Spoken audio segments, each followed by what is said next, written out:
Did well on your quiz that you just took. And so today we are moving on to Learning Target 9 Day 2. We're going to complete Learning Target 9 before our next quiz. And today's lesson is on solving multi-step equations. Our first example that we have here is we need to solve 6p minus 2 minus 3p equals 16. Now the first thing that I notice is that I see that I have here a 6p and a negative 3p. So in that case, I'm looking at it here as my first thing I need to do is I need to simplify both sides. Fortunately, our 16 is already plenty simplified, so we need to look at this 6p minus 3p, which I know gives me 3p, not 3p squared, because it's like saying 6 pineapples, I take 3 of those pineapples away, I'm left with 3p, and then I will bring down the minus 2 equal to 16.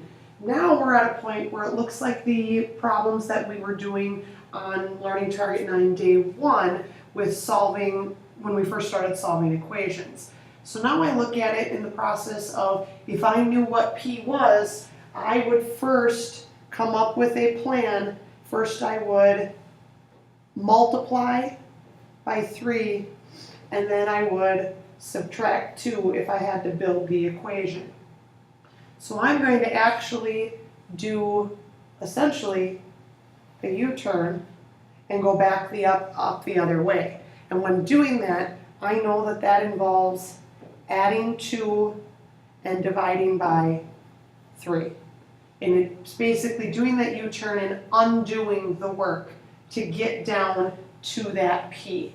So using our golden rule of algebra, now that I've done that, my next step is going to be to use that order of operations to work backwards and determine which operation to undo first. So that's what we did through our plan here, written in the purple with it. So we're going to first decide that we are going to add 2, because if you have a negative 2 and you add 2, you will have a debt of 0. But if I do that to one side, I'm going to do it to the other side. And for those of you that it still helps, please feel free to make that dividing line down the middle, so that way you can remember that you're doing the work on either side of the equation and not on the same side. So when I look here, that cancels this out, leaving me with 3p. And 16 plus 2 is going to give me 18. So I've done the add 2. Now I need to divide by 3. And so as you can see, we're using our golden rule to cancel. And if you want to go in, our step 4 then is going to be to repeat steps 2 and 3 as needed. So we did the steps 2 and 3, now we're going to repeat them again. We need to, according to our purple then, we're going to now divide by 3, and I like to use the fraction bar because to me that makes more sense than using the division sign, but whatever you wish to do. That cancels the 3.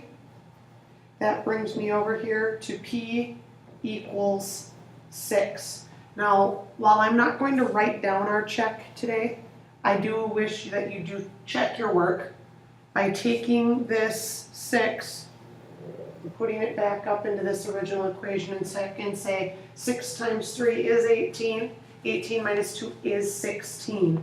So I do know that this is correct. Now I'm going to stop this first video here so you can absorb it. Try letter B for the example on the next page of your notes, and then go ahead and start up the video to check your work to see if you're doing so correctly.